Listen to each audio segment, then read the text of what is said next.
Ready?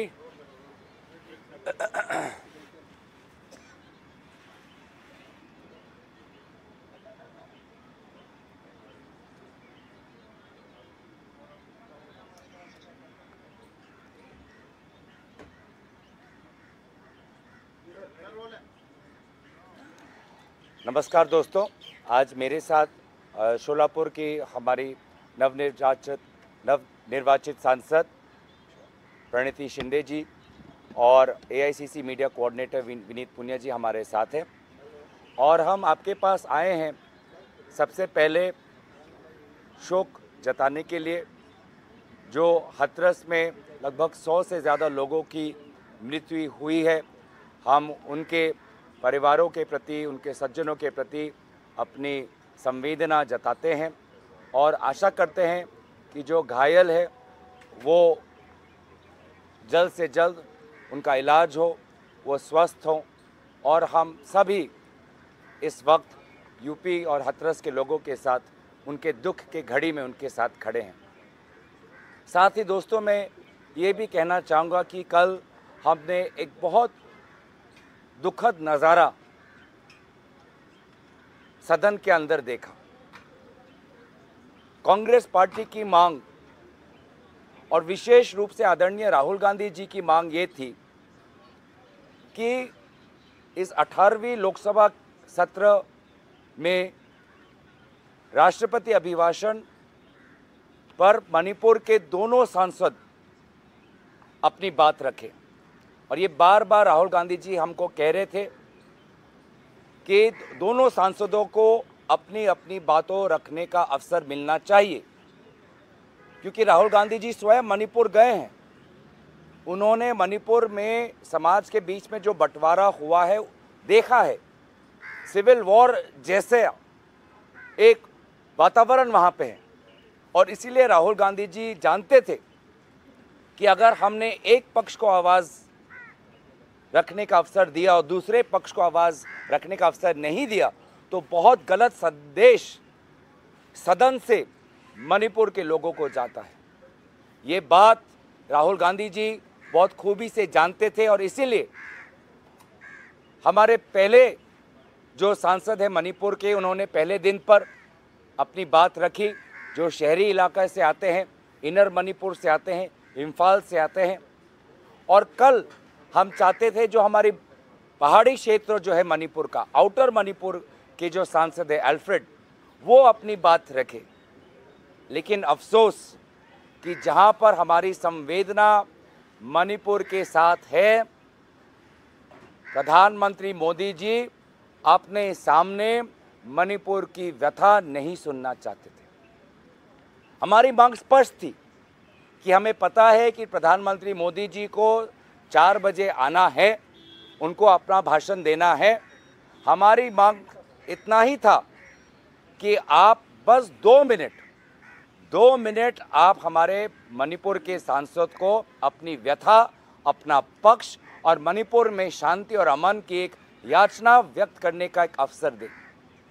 लेकिन अफसोस 2 minute नहीं मिला और 2 घंटे हमें सुनने पड़े प्रधानमंत्री को, जिस पर उन्होंने वही पुराने एलिगेशन, वही पुराने आरोप, कभी चुटकुले, कभी मजाक, कभी तंज किया। उन्होंने राजनीति को एकदम निम्न स्तर तक लेके गए और एक सांसद जो वहाँ पे चिल्ला रहा था, बोल रहा था कि मुझे बोलने दो, उनकी बात सुनने का धैर्य उनके पास नहीं था, सहानुभूति नहीं थी, दिल में जगह नहीं थी।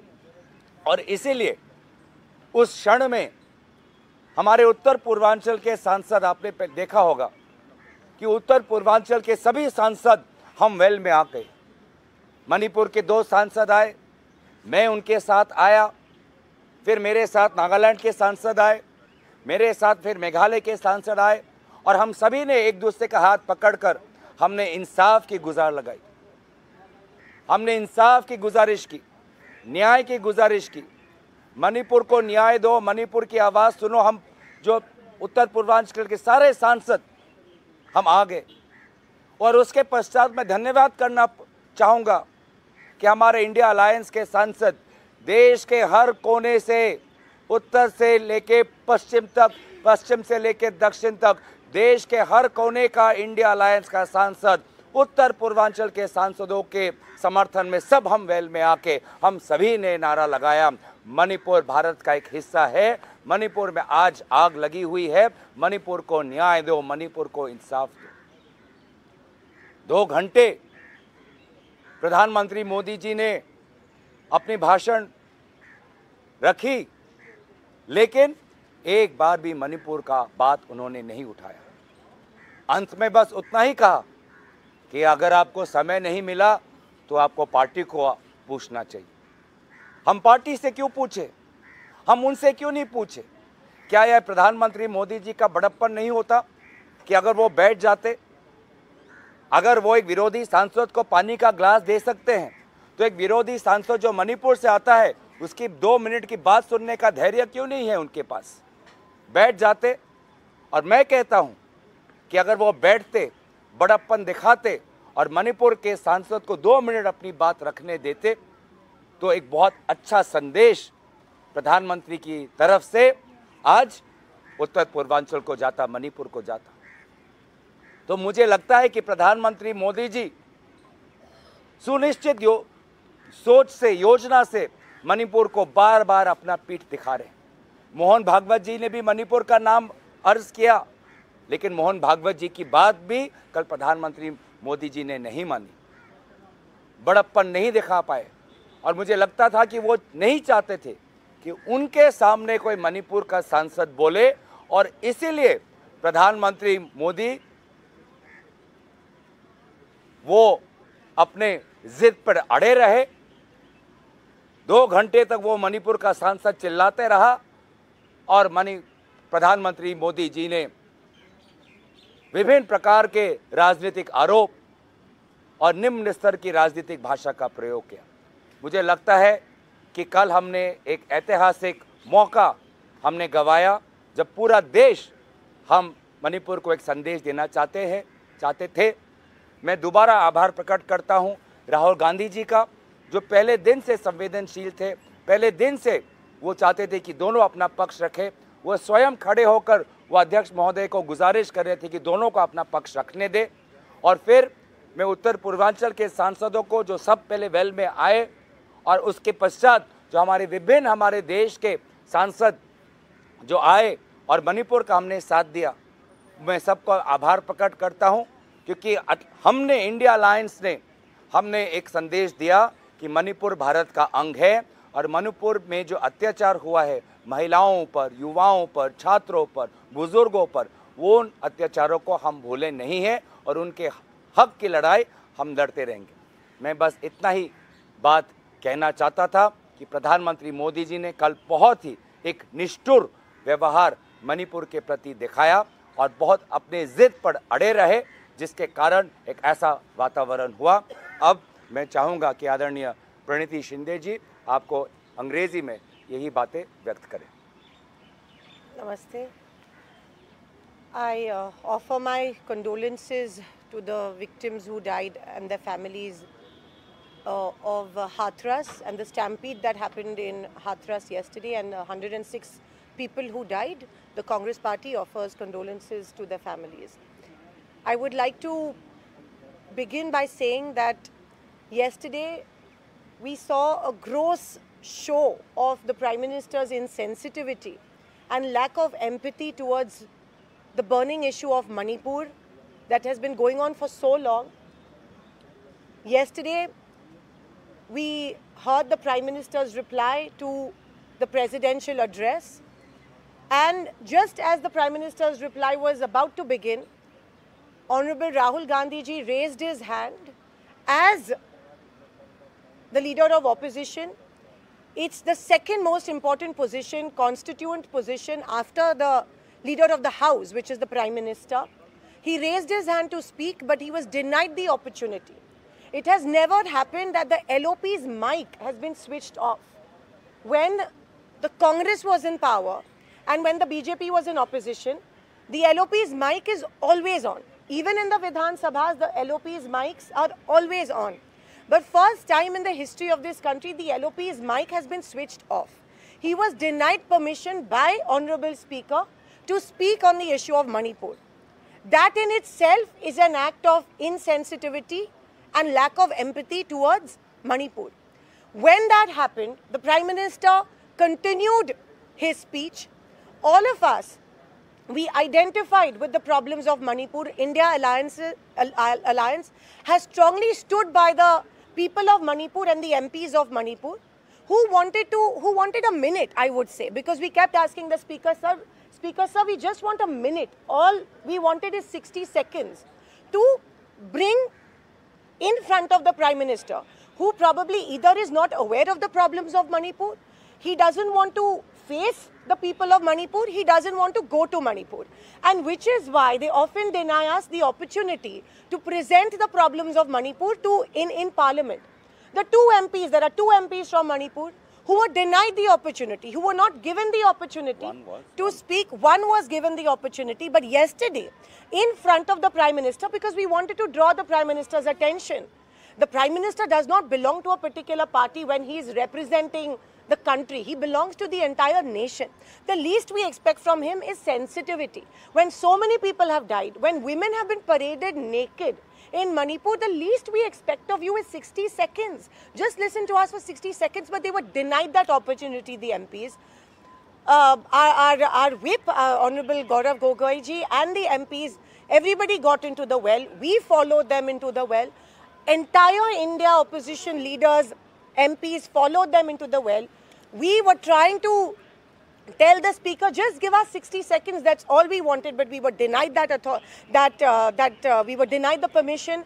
LOP was not given the permission to speak. The Prime Minister refused to speak. Even the Prime Minister didn't even mention Manipur in his speech.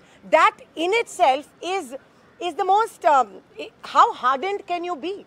And there's no empathy, there's lack of empathy. He was going on. By the end of it, only the Speaker and the Prime Minister were talking to each other. And of course, the MPs were thumping the desks. There was absolute noise in Parliament. He did not mention any of the important issues. We were telling him that Manipur pe jo अन्याय हुआ है, उसके बारे में हमको बोलने दो. He did not pay heed, and this is not the first time that it has happened. They talk about infrastructure that has happened in the northeast. Why doesn't he use those roads to reach Manipur? Why hasn't the Prime Minister gone to Manipur? That's the major big question that we want to ask the BJP and the Prime Minister. Why isn't he letting us talk about Manipur? And this in itself shows that the BJP for some reason is not ready to talk about Manipur. They have been caught on the back foot. If you see the Prime Minister's body language, he did not expect that the India Alliance would attack him.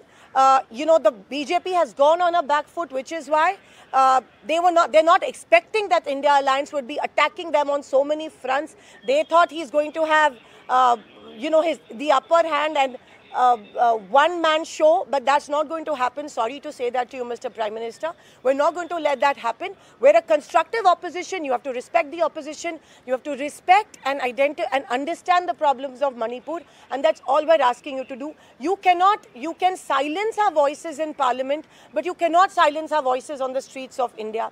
We represent the voice of India. We represent the voice of Manipur, and you cannot deny us that opportunity. And wait for the days to come. We are going to continue with our agitations inside and outside Parliament.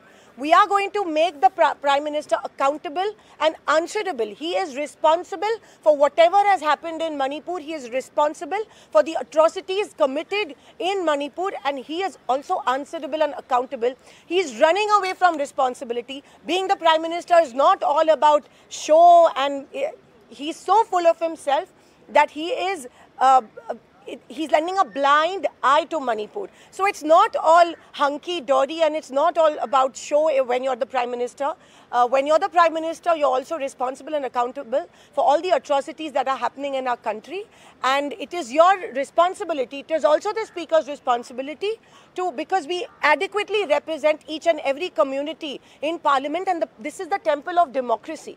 And you are insulting the temple of democracy. What is the point of making a new building when you're silencing our voices? But we're not going to let that happen. What is the point of this, such a such a show and so much fauna and flora, when you cannot even listen to us for a minute, and when you cannot, the voices of the families is what, the sorrow of the families is what we want to bring in front of you. Maybe your government has not been capable enough to tell you what has exactly happened in Manipur, so give us that opportunity. But you're denying us that opportunity, which means that you're absolutely insensitive to the problems of Manipur.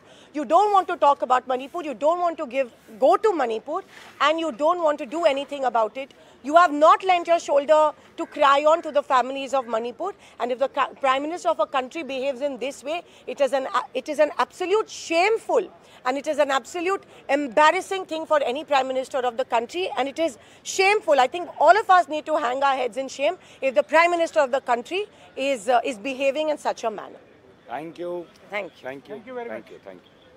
Boss, move on.